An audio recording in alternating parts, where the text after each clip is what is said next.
Hi sir, this is Prakyat. Welcome to Good Day sir.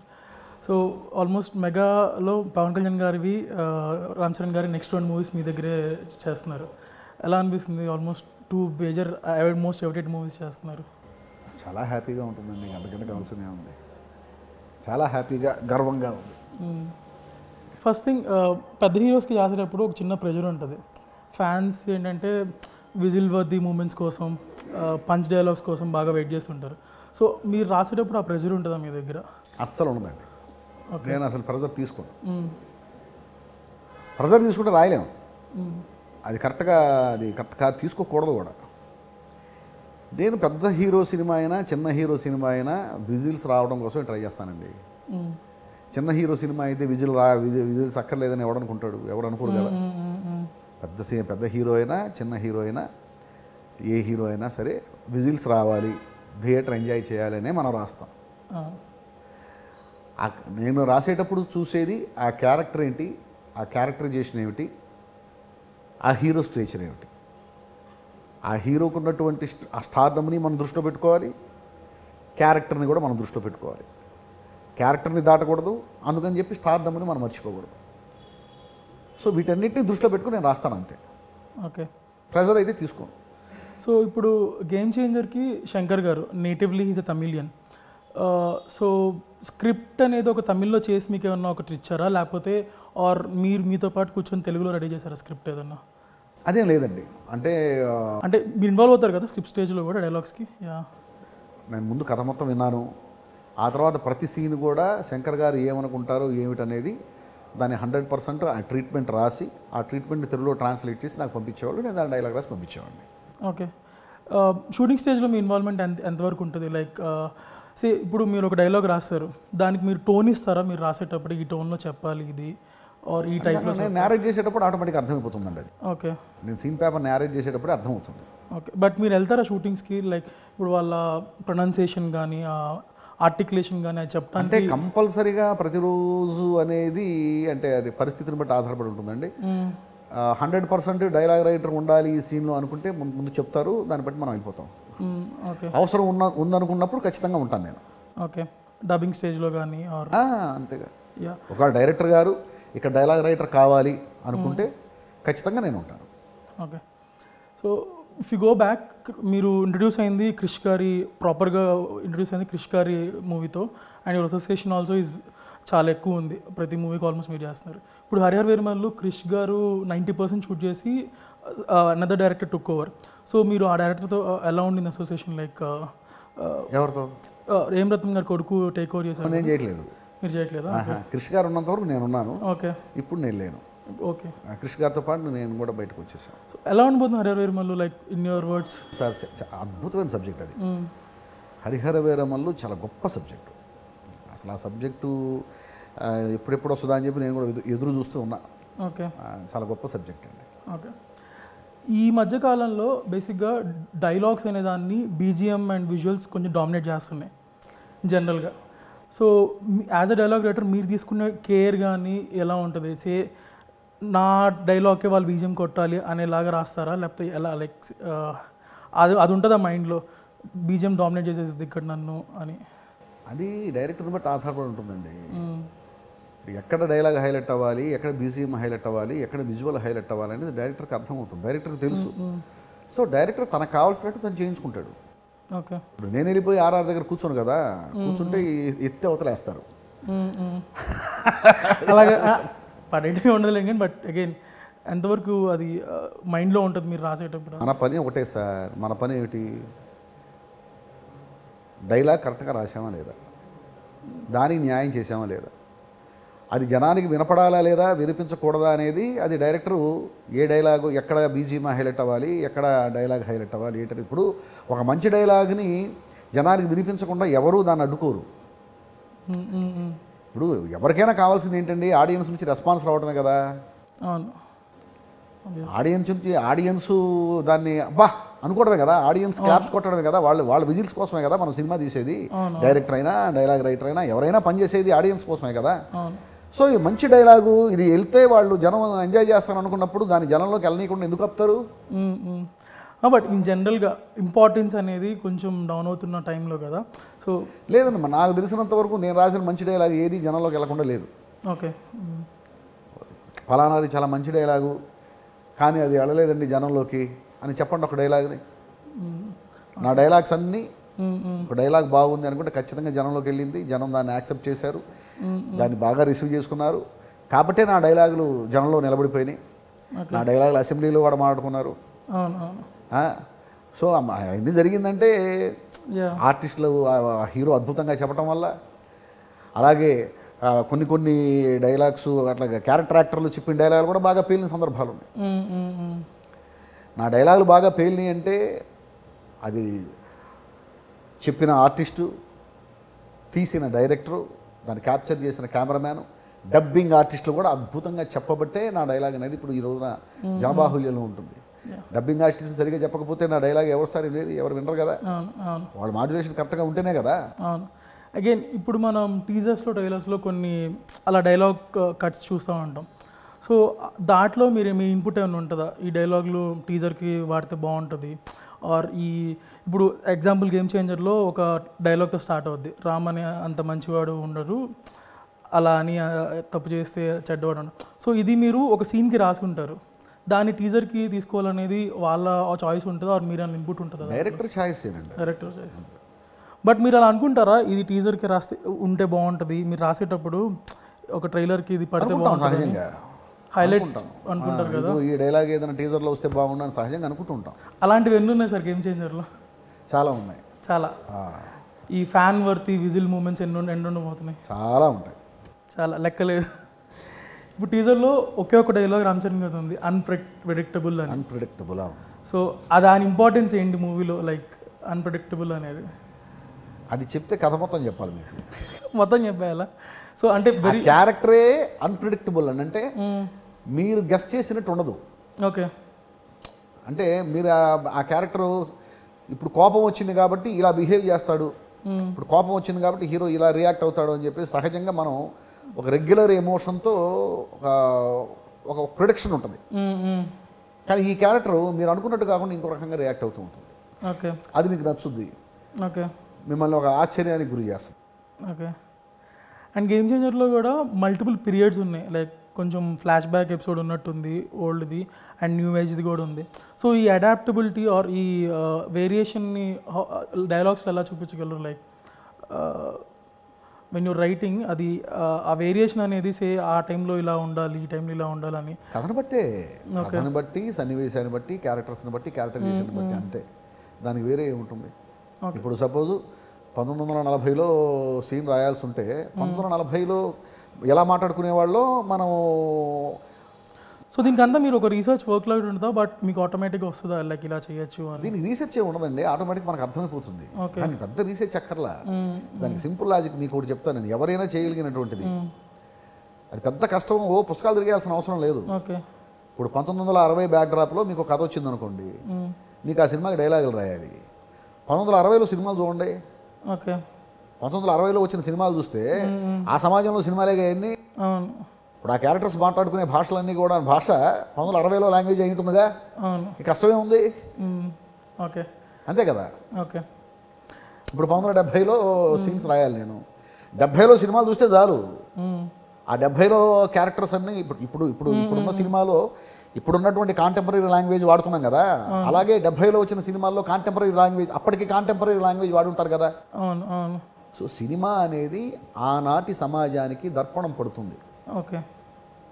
Cinema అనేది ఇప్పుడు suppose 2024లో ఎలా మాట్లాడుకుంటున్నారు అనేది 2034లో తెలియాలనుకోండి, 2024లో రిలీజ్ అయిన సినిమాలు చూస్తే చాలు.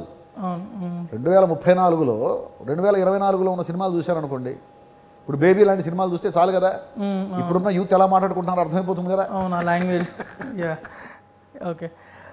అగైన్ ఇప్పుడు ఈ కంటెంపరీ ఇప్పుడు అన్నారు కదా, అక్కడున్న భాష పెడుతున్నామని.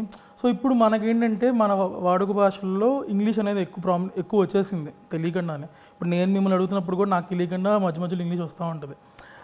అలాంటి దాన్ని మీరు కాన్షియస్గా ఉంచుదామా తీద్దామా అనేది ఉంటుందా మీరు రాసేటప్పుడు డైలాగ్స్లో? అదేముండదండి, నాకు ఆ క్యారెక్టర్ ఏం మాట్లాడితే బాగుంటుంది, ఎలా మాట్లాడితే బాగుంటుంది, అలాగే ఇప్పుడు ఆ క్యారెక్టర్ తెలుగు రాదనుకోండి, ఆ క్యారెక్టర్ ఎక్కువగా ఇంగ్లీష్ మాట్లాడితే బాగుంటుంది అనుకుంటే ఇంగ్లీషే రాస్తాం. ఇప్పుడు ఆ క్యారెక్టర్కి తెలుగు వచ్చు, ఇంగ్లీష్ వచ్చు, సగం ఇంగ్లీషు సగం తెలుగు మిక్స్ చేసి మాట్లాడతాడు అనుకుంటే అలాగే రాస్తాం. నాకున్నటువంటి నా వ్యక్తిగత అభిరుచి తీసుకొచ్చి దాని మీద పెట్టకూడదు. నా టేస్ట్ నాకు తెలుగే మాట్లాడితేనే నేను తెలుగు మాట్లాడతాను కాబట్టి అందరూ ఆ ప్రతి క్యారెక్టర్ తెలుగులోనే మాట్లాడాలని చెప్పి నేను అనుకుంటే నేను పనికిరాను. నేను రాయాల్సింది క్యారెక్టర్కి, నా క్యారెక్టర్ కాదు. నేను అక్కడ సినిమాలో ఉన్న క్యారెక్టర్ డైలాగ్ రాస్తున్నా, నా క్యారెక్టర్కి రాసేటట్టయితే అది వేరే విషయం. నేను ఎలా మాట్లాడతానో అలా రాస్తా. మీ క్యారెక్టర్కి నేను డైలాగ్ రాస్తున్నప్పుడు మీరు ఎలా మాట్లాడతారో అలా రాయాలి నేను, అంతే కదా. ఆ క్యారెక్టర్ యొక్క సామాజిక పరిస్థితి ఏమిటి, ఆ క్యారెక్టర్ యొక్క నేపథ్యం ఏమిటి, ఆ క్యారెక్టర్ యొక్క చదువు ఏమిటి, ఎడ్యుకేషన్ ఏమిటి, పెరిగిన విధానం ఏమిటి, సర్కిల్ ఏమిటి, ఇవన్నీ కూడా ఆ క్యారెక్టర్ మాట్లాడే భాష మీద ఆధారపడి ఉంటాయి. వీటన్నిటి మీద భాష ఉంటుంది, అంతే కదా. సో అవన్నీ మనం ముందు మనం ఓన్ చేసుకోవాలి. ఈ క్యారెక్టర్ ఏమిటి, బ్యాక్గ్రౌండ్ ఏంటి, సర్కిల్ ఎలాంటి సర్కిల్ ఉంది, ఇలాంటి బ్యాక్గ్రౌండ్ ఉంది, ఇలాంటి ఫ్యామిలీ బ్యాక్గ్రౌండ్ ఉంది, సో ఇలా భాష ఉంటుంది. సో ఆ భాషలో మనం రాస్తాం అంతే. ఆన్ యావరేజ్ ఈ స్క్రిప్ట్తో కానీ క్యారెక్టర్స్తో కానీ ఎంత ట్రావెల్ ఉంటుంది మీకు? స్క్రిప్ట్ స్టేజ్ నుంచో ఆర్ ఒక ఫస్ట్ డ్రాఫ్ట్ అయిపోయిన తర్వాత నుంచి ఉంటుందా ట్రావెల్, ఆర్ షూటింగ్ డిస్కషన్స్ మొదలైన దగ్గర నుంచి సినిమా అయిపోయేదాకా ట్రావెల్ ఉంటూనే ఉంటుంది. సినిమా రిలీజ్ అయ్యేదాకా నేను ఆ సినిమాతో ట్రావెల్ చేస్తూనే ఉంటాను. ఓకే. ఇప్పుడు కొత్తగా చాలా వింటుంటాం, కొంతమంది ఆన్ సెట్స్లో రాసేస్తాను సీన్లు డైలాగులు అంటూ ఉంటారు. సో దాని మీద మీ ఒపీనియన్ ఏంటి? లైక్ ఒక బౌండ్ స్క్రిప్ట్ వెళ్తే ఆ సినిమా వర్తి అనిపిస్తుందా, లేకపోతే ఇలా ఆన్ సెట్స్ చేంజెస్ ఆర్ అక్కడక్కడ రాసే వాటికి? బౌండ్ స్క్రిప్ట్తోనే వెళ్తానండి, వెళ్ళాలి. బౌండ్ స్క్రిప్ట్తోనే వెళ్ళాలి. ఎంత బౌండ్ స్క్రిప్ట్తో వెళ్ళినా అక్కడ లొకేషన్లో ఏవో చేంజెస్ ఉంటాయి, కంపల్సరీగా చేయాల్సి ఉంటుంది. అలా లొకేషన్లో చేసినటువంటి చేంజెస్ అద్భుతమైన హిట్స్ అయిన సందర్భాలు ఉన్నాయి.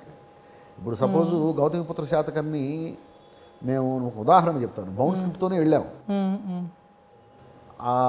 అక్కడ అహల్య ఫోర్ట్లో షూటింగ్ జరుగుతుంది మధ్యప్రదేశ్లో.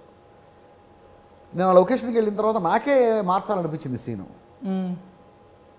ఎందుకు, ఆ లొకేషన్ చూసిన తర్వాత నాకు ఇంకోటి ఏదో ఐడియా వచ్చింది. ఓకే. నేనే వెళ్ళిపోయి అడిగాను నేను కృష్ణ గారిని, సార్ ఈ సీన్ మళ్ళీ నేను మార్చి రాస్తాను సార్. ఎందుకు, బాగానే ఉంది కదా అన్న.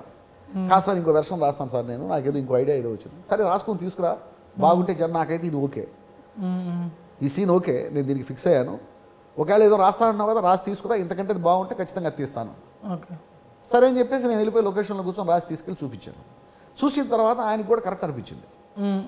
ఆల్రెడీ ఏదైతే ఫిక్స్ అయ్యామో దానికంటే కూడా ఇప్పుడు రాసింది, లొకేషన్లో కూర్చొని రాసింది చాలా బాగుంది, ఇది తీద్దామని అది తీశారు. Okay. Okay.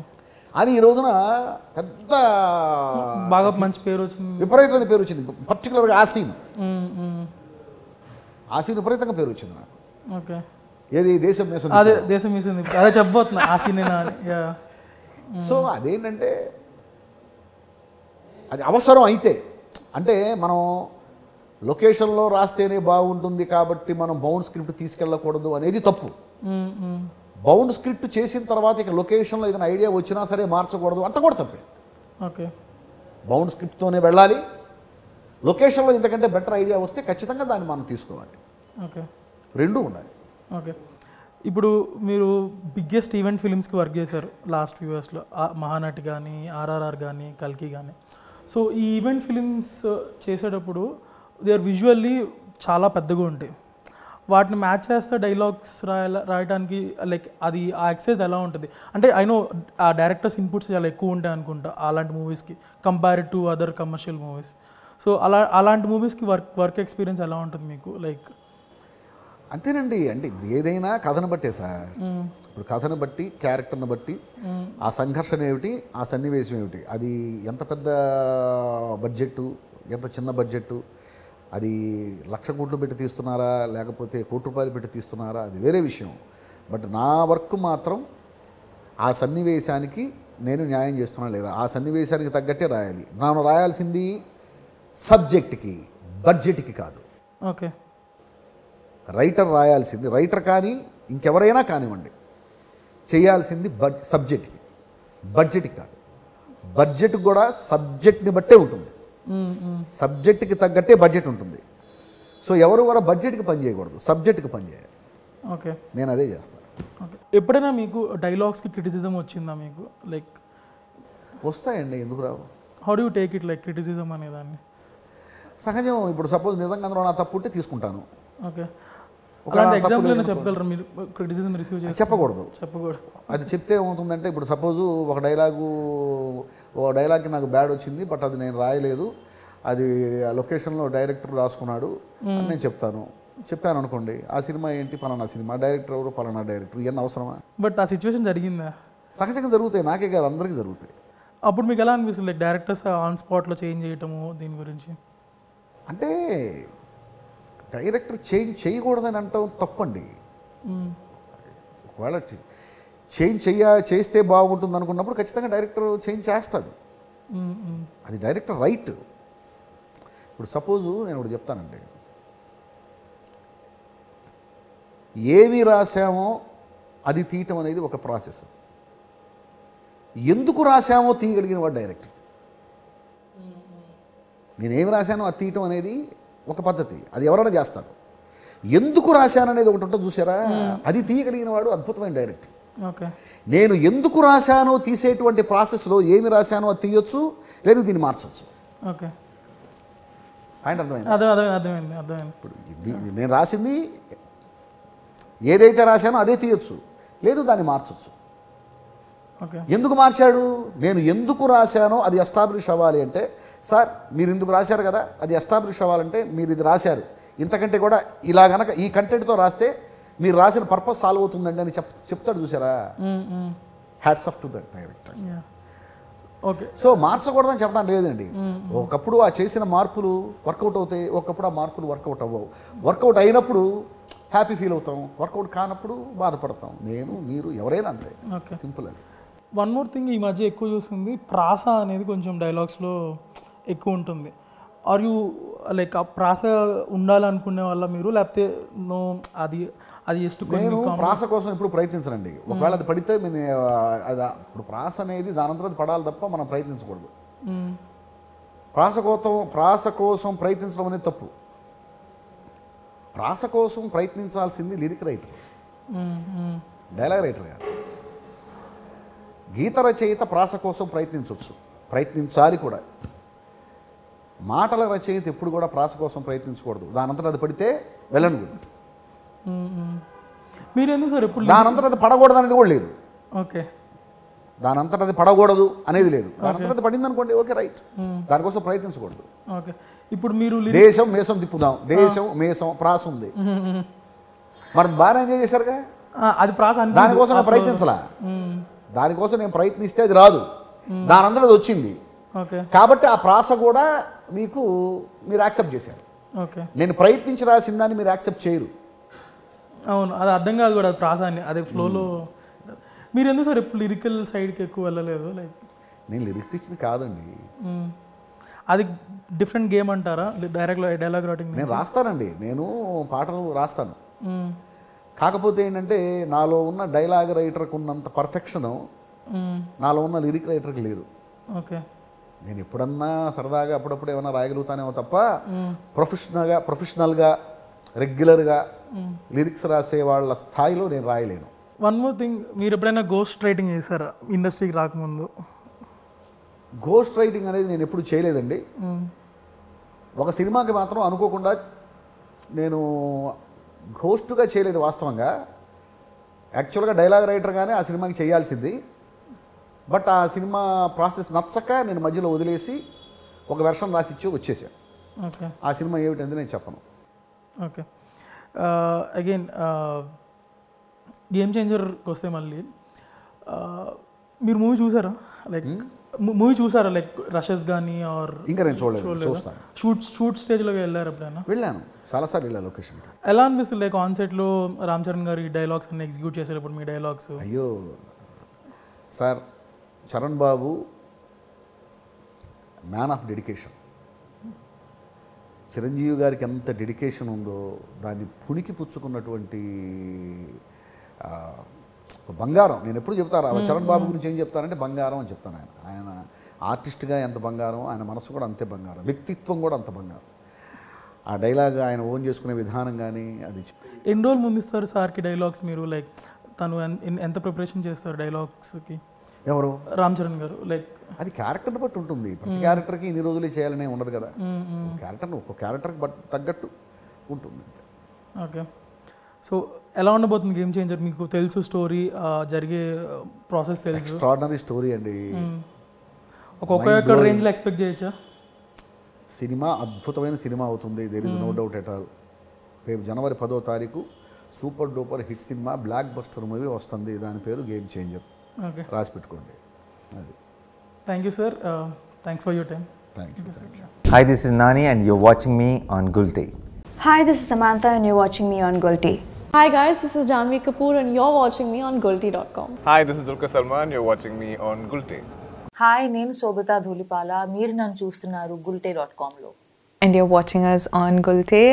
If you like the video, please like, share and subscribe. Only love to you.